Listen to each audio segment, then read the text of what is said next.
Hello guys, welcome back to my YouTube channel legal doubts. तो guys, आज जो हम टॉपिक डिस्कस करने वाले हैं वो बहुत दिन से डिबेट में बना हुआ है। जी हाँ, हम बात कर रहे हैं यूजीसी इक्विटी रेगुलेशन 2026 की, जिसके ऊपर ऑनरेबल सुप्रीम कोर्ट ने स्टे लगा दिया है।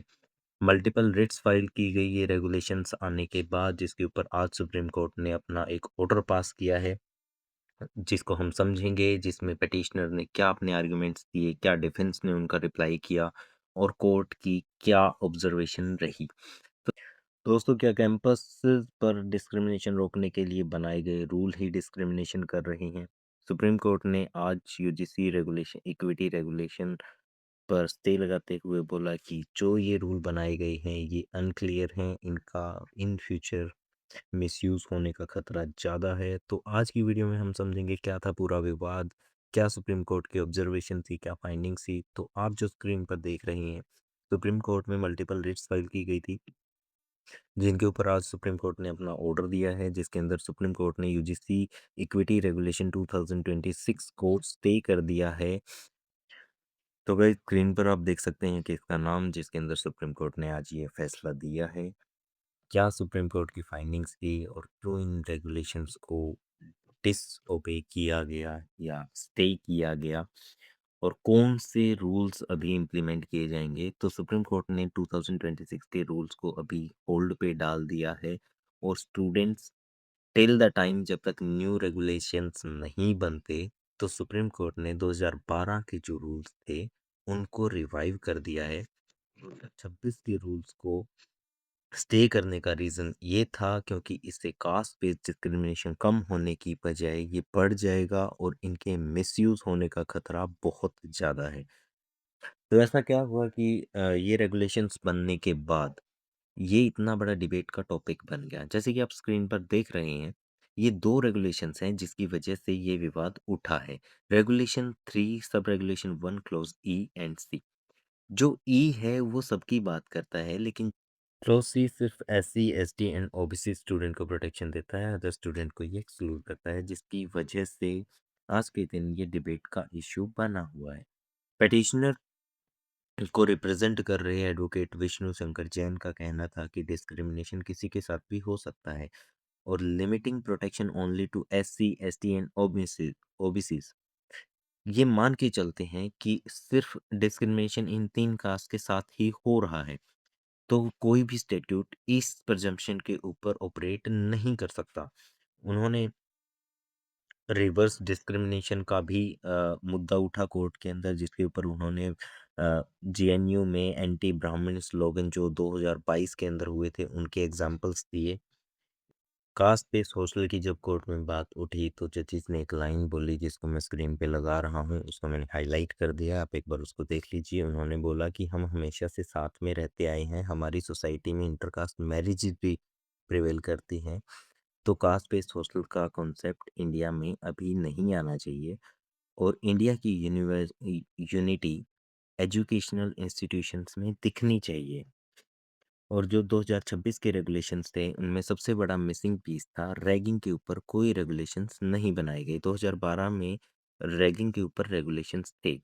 कॉलेज या यूनिवर्सिटी लेवल पे सबसे ज़्यादा हरेसमेंट होती है जूनियर सीनियर लेवल के ऊपर।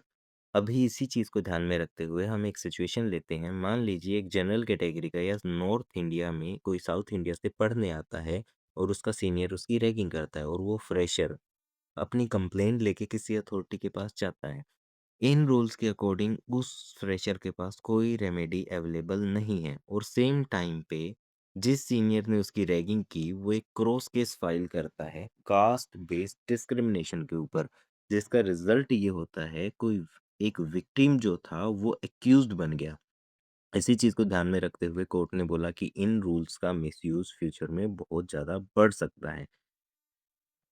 इसके बाद डिफेंस काउंसिल ने अपने आर्गुमेंट दिए। उनका मेन आर्गुमेंट था आर्टिकल 15 सब आर्टिकल 4, जो स्टेट को एम्पावर करता है कि वो स्पेशल लॉज बना सकते हैं एससी एसटी के लिए। और बाकी के आर्गुमेंट मैंने यहाँ पे स्क्रीन पे लगा दिए, आप उनको पढ़ लीजिएगा।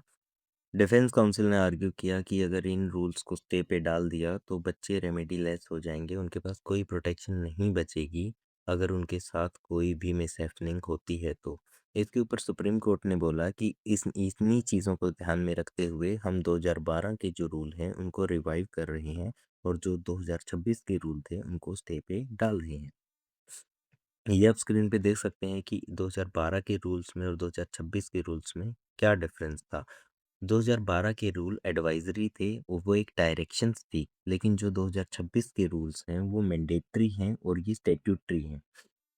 2026 के रूल्स के अंदर जो स्टे लगाया गया है, इनके अंदर कुछ एक की फीचर्स थे जो मैंने स्क्रीन के ऊपर लगा दिए हैं, जिसके अंदर था हायर एजुकेशन इंस्टीट्यूशन के अंदर इक्वल अपॉर्चुनिटी सेंटर होगा, एक इक्वालिटी कमेटी होगी जिसका हेड प्रिंसिपल या वाइस प्रिंसिपल होगा, जिसके अंदर सीनियर फैकल्टी मेंबर होंगे प्लस स्टूडेंट रिप्रेजेंटेटिव होंगे एससी, एसटी, ओबीसी और वुमेन्स के को रिप्रेजेंट करने के लिए।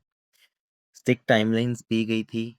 अगर कोई भी कंप्लेंट आती है तो विदिन 24 आवर्स कंप्लेंट आने के एक मीटिंग बुलाई जाएगी। 15 दिन के अंदर एक रिपोर्ट सबमिट की जाएगी और रिपोर्ट आने के 7 दिन के अंदर एक स्ट्रिक्ट एक्शन जिसने किसी के साथ कास्ट बेस्ड डिस्क्रिमिनेशन किया है उसके अगेंस्ट में लिया जाएगा। सर्विलेंस के लिए मोबाइल यूनिट पेट्रोलिंग करेंगी। एक हेल्पलाइन नंबर था जो 24 घंटे अवेलेबल रहेगा। हम थोड़ा-सा बैकग्राउंड देख लेते हैं कि अगर 2012 के रूल्स थे, तो 2026 में नए क्यों लेके आए गए?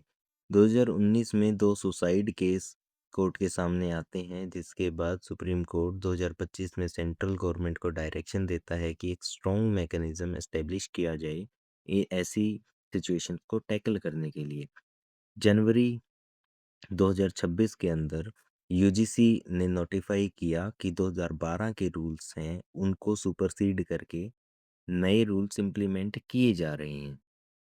जनवरी 2026 में ही इन रूल्स के अगेंस्ट में प्रोटेस्ट स्टार्ट हो गए थे और रिट पिटीशन फाइल की गई, जिसके ऊपर 29 जनवरी 2026 को सुप्रीम कोर्ट ने स्टे लगा दिया। कंक्लूड करते हुए जजेस ने बोला कि जो डिस्क्रिमिनेशन है वो रिजर्व्ड कैटेगरीज के अंदर भी एग्जिस्ट करता है। जो डोमिनेंट ग्रुप होता है वो अपने से नीचे वाले ग्रुप्स को हरेस करता है और अगर हमने इस चीज़ के अंदर इंटरवीन नहीं किया तो इसका बहुत डेंजरस इम्पैक्ट होगा सोसाइटी के अंदर और ये सोसाइटी को डिवाइड कर देगा।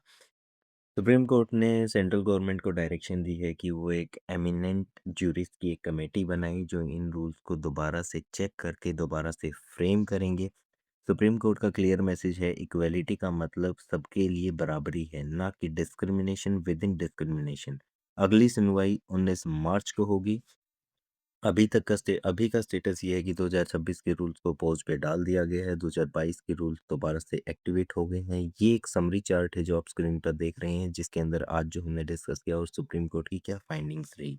आपको क्या लगता है कि क्या कैंपस पर सबके लिए एक जैसा रूल होना चाहिए? कमेंट में ज़रूर बताएं। अगर आपको ये वीडियो अच्छी लगी हो तो चैनल को सब्सक्राइब कर दें, बेल आइकन को दबाना ना भूलें ताकि आने वाली वीडियोस की अपडेट आपको टाइम से मिल जाए। आगे मिलेंगे, जल्द मिलेंगे नए टॉपिक के साथ। Thank you so much.